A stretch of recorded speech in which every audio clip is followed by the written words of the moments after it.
As outrageous You ought to see the as lead those are. guitar, the guy who plays lead guitar on this album, on Dreams. I walked into the studios in RCA in New York, and the fellow who's the producer arranger said, "Okay, I want you to meet the guy who's going to be our right-hand man. He's going to play lead guitar, and he wrote 2 of the songs on the album." I'd never met him and had no idea. This guy walks in the room, he has curly, blonde tip with black roots hair and a belt with big studs on it and tattoos all over and sleeves rolled up, you know. And he talks like this. He has a totally, you know, the accent from he's from Connecticut. His parents don't talk like that. He said, "I don't know where I got the accent." But he sits down with an acoustic guitar and plays this Bach, like classical music, fast and perfectly. I mean, he can play any instrument you hand him. And he's very warm, very open. He's not at all the way he looks. The way he looks is totally different. And he's been in about 70 new wave bands a week. He plays 24 hours a day, and he's fantastic. So can you relate to new wave and punk?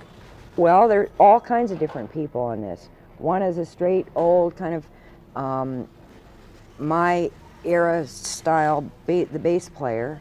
The drummer was snappily dressed all the time, has curly hair, and you know, he's a studio musician, and the arrangers and others. So all kinds of different people on here.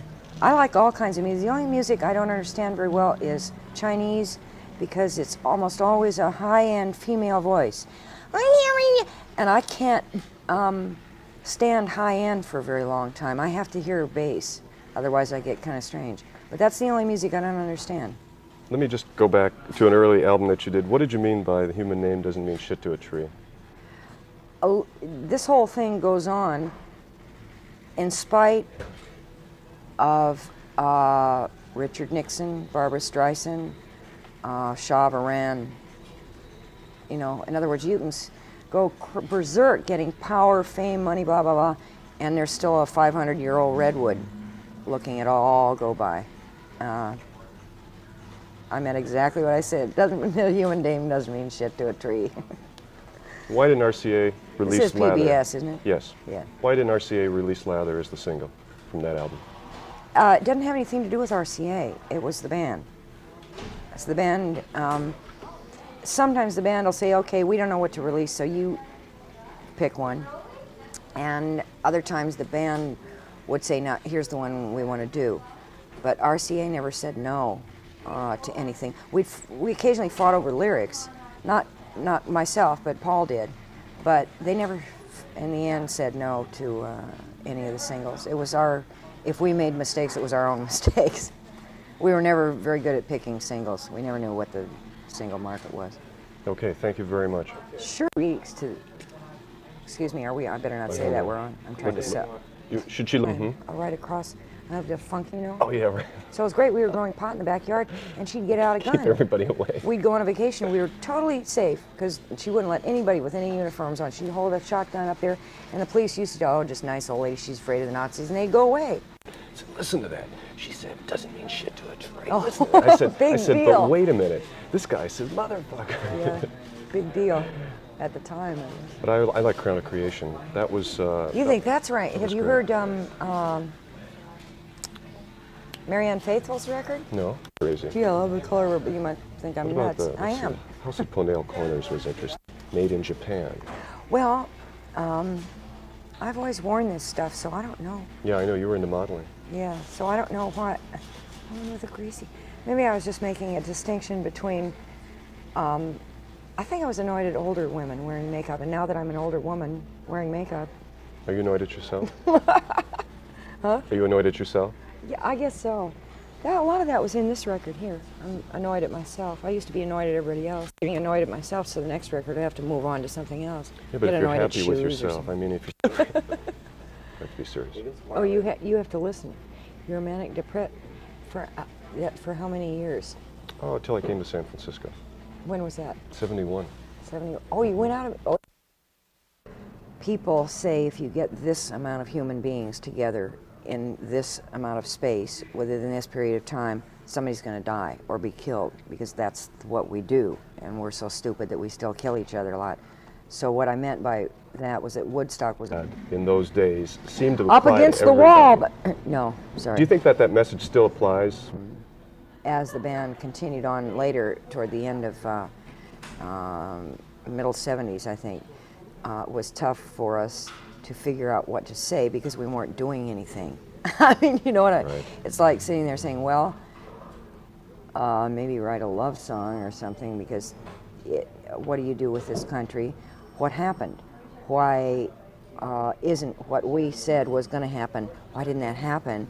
And you don't even really want to talk about it, because if you mention the fact that what we had in mind didn't work, then that makes it even more real, the fact that it is not, you know, so it was just kind of this, you know, don't mention it, maybe it'll go away kind of thing. I could talk to my cat. You picking that up? Okay, John, rolling. Okay. Grace, you know the political message that the band had, whatever that message was when you were with the airplane? Let's see, we are volunteers of America. One of the problems was I didn't write any of that, and I thought, well, that's very nice, because Paul and Marty or whoever they were, and I thought, oh, they're really into it, and that's good, and I like to watch people get into Kind of represented was something that was in your life? Were you living out your life through the band? pretty much, yeah. Let's try that one again. In other words, Do you think that the band and the actions and the ideas reflected what you as a member of the group represented? yeah. It wasn't opposed. In other words, we weren't saying one thing and doing another. Yes. We were doing pretty much of whatever it was we were singing about. It was a reflection of what we were doing. Done by you in particular, what was the most outrageous event that you can think of? I don't know. I think that'd have to be answered by somebody else, because a lot of it I forget. If you drink enough, you go into a blackout and you can't remember what you did. And for instance, that Whitney Museum thing, I said something to the curator's wife, and I have no idea, but the whole band had to apologize. I didn't apologize only because I didn't know I'd said anything. Like, I woke up the next morning and thought, well, that was probably a lot of fun last night. I couldn't remember half of it. You know, so it's, I don't know what is outrageous. If I had gotten into the White House, that might have been the outrageous number of the century, but I didn't get in, so. If you could go back, would you change anything that you'd done or said? No. I said that this morning. I wouldn't do some of it again, but I wouldn't change the way it was. It's really impossible to go back. That's another problem with that, doing it again. Right. You can't do it again. So you shouldn't speculate, I guess. No. What led up to leaving the band? Now you're on your own, you have a solo album out. What led to your, Yeah, as well both as all the artistically events? and as far as business goes, it was getting a little bit complicated. What about the famous confrontation you always seem to have with there? Go through the whole The whole thing was really. Roll away. Oh, we're rolling. When you look at the history of rock, especially with San Francisco, there were a lot of beginnings and endings. You said in the book you're quoted as saying that Woodstock was really a fluke and Altamont was your return to reality. What do you mean by that? I'd like to take that back. I think the reason why I said it was from, Excuse me. Can we start again? yeah, Your gimbals. I think that what I meant by fluke was not that it was a fluke, but that ordinarily in, I think, fluke and Altamont was the reality, is that when you get that many human beings in that amount of space, usually one or two people die with that figure amount of people. I didn't mean that Woodstock was a fluke, that it was just sort of thrown together and we just all happened to be in Woodstock. I just meant that as far as the death of the human being is concerned.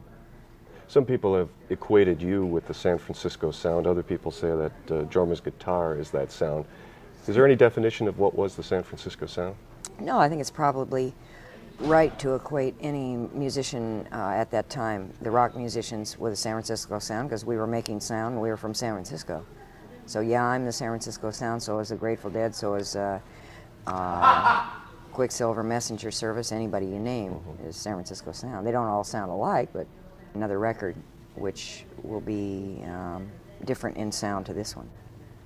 You know, when you came to the Hate Experience in the book, it says that you actually read Herb Caen tagging everybody hippies. Yeah. And you sort of came from outside and you've come to, over the years, represent that aesthetic. Isn't that kind of incongruous or kind of a funny contradiction there?